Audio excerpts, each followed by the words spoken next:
As you're driving past on Highway 75, it might not look like much out here, but underground is actually one of the state's longest known lava tubes. History here runs deep. About 24,000 years and 100 feet underground. This lava tube is actually about 4.5 miles long. The attraction is easy to miss, about 16 miles north of Shoshone, but worth the stop for a quick history lesson about the land before our time. These are our life-sized figures of the Cordilleran people. These guys can be dated back about 16,000 years. The ice-cold tunnel, now visited by 12,000 tourists a year, formed thousands of years ago by underground eruptions from the nearby Black Butte volcano. If you look on the wall, you can actually see 4 separate eruptions. As the tall tale goes, the cave was discovered way back in the 1880s by a young boy looking for his lost goat. But at the time, the mouth of the cave was only about 2 feet wide and 14 inches tall, and there was a 10-foot gap back into the cave. But other than this, it was completely filled with ice at this point.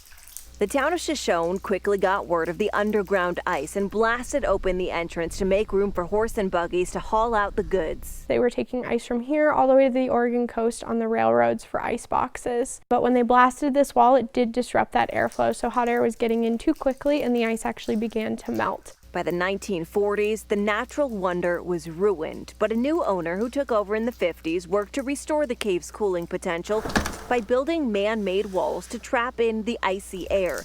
Each year, the ice replenishes, now in some places 17 feet thick. There's currently about 300,000 tons of ice in our cave. Now, even if you make this trip during triple-digit heat, you're going to want to bring a jacket with you because temperatures in the cave stay below freezing year-round. Fun fact for you guys, Shoshone was the first town to have ice-cold beer all year round. We actually won nation's coldest beer in the early 1900s. Around that same time, Olympic ice skaters would actually hone their skills in the cave lit by lanterns. At the time, the suspension bridge wasn't here and the rockfall hadn't happened yet. So if you can imagine them just having the entire cave to just play and practice and bring their lanterns down, and I think it's really neat. With just a 2-hour drive from Boise, put it on your summer bucket list and check it out for yourself. How many people can say that they went from 110 degrees in a lava field down 100 feet into a 28-degree cave? Now, they do offer tours 7 days a week throughout the summer through the end of September, but before you hit the road, just give them a call and they'll let you know what times they're heading out for the day. Reporting in Shoshone, I'm Karen Lair, 6 on your side.